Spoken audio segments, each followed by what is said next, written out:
இதயம் wishes you a very happy new year.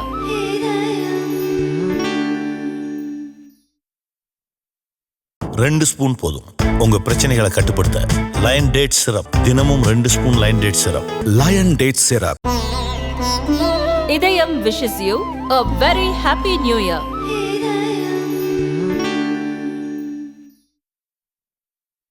Mumbai தொடர் குண்டுவெடிப்பில் தேடப்படும் குற்றவாளி தாதா தாவூத் இப்ராஹிம். அவனை தேடப்படும் குற்றவாளியாக இந்தியா உட்பட பல நாடுகள் அறிவித்துள்ளன. இப்போது தாவூத் இப்ராஹிம் பாகிஸ்தானில் பதுங்கியிருப்பதாக உளவுத்துறை தகவல்கள் தெரிவிக்கின்றன. ஆனால் தாவூத் எங்கள் நாட்டில் இல்லை என பாகிஸ்தான் மறுத்து வருகிறது. மும்பையில் தாவூத் இப்ராஹிமிற்கு சொந்தமான சொத்துக்கள் ரத்னகிரி மாவட்டம் கேட் தாலுகாவில் உள்ளது. இன்னும் பல சொத்துக்கள் ஏற்கனவே ஏலம் விடப்பட்டுள்ளது. மும்பை நாக்படா பகுதியில் தாவூத்திற்கு சொந்தமான கடை ஒன்று 2001 ஏலத்துக்கு விடப்பட்டது. தாவூத்துக்கு சொந்தமான கடை என்பதால் யாரும் வாங்க முன்வரவில்லை. ஆனால் உத்தரப்பிரதேசத்தைச் சேர்ந்த ஹேமந்த் என்பவர் வாங்கினார். 144 சதுர அடி பரப்பளவு கொண்ட கடையை அவர் 23 ஆண்டுகளுக்கு முன் தனது 34வது வயதில் 2 லட்சம் ரூபாய் கொடுத்து ஏலத்தில் எடுத்தார். இப்போது ஹேமந்துக்கு 57 வயதாகிறது. 23 வருட போராட்டத்திற்கு பிறகு அந்த கடை இப்போதுதான் அவருக்கு சொந்தமாகியிருக்கிறது. கடையை தனது பெயருக்கு மாற்ற அவர் நீண்ட சட்ட போராட்டம் நடத்த வேண்டியிருந்தது.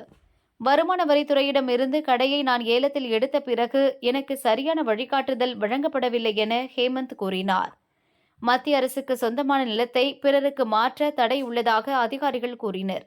ஆனால் அப்படி ஒரு தடை இல்லை என்று எனக்கு பிறகு தெரியவந்தது. இதையடுத்து கடையின் ஆவணங்கள் தொலைந்துவிட்டதாக வருமான வரித்துறை கூறியதால் பெயர் மாற்றம் தடைப்பட்டது. வாஜ்பாய் பிரதமராக இருந்த காலத்தில் இருந்து இது தொடர்பாக நான் பிரதமர் அலுவலகத்திற்கு தொடர்ந்து கடிதம் எழுதி வந்தேன். என்றாலும் எந்த முன்னேற்றமும் ஏற்படவில்லை. 2017 சொத்து தொடர்பான ஆவணங்கள் மொத்தமாக மாயமாகிவிட்டது என்றார்கள். ஏலத்தில் எடுத்த கடையின் சந்தை மதிப்பு அடிப்படையில் முத்திரை கட்டணம் செலுத்துமாறு அதிகாரிகள் கூறியதால் பத்திரப்பதிவு செலவு 23 லட்சம் வரை சென்றது. ஆனால் கடையை ஏலத்தில் வாங்கியதால் சந்தை மதிப்பு அடிப்படையில் முத்திரை கட்டணம் செலுத்த தேவையில்லை என நான் வாதிட்டேன்.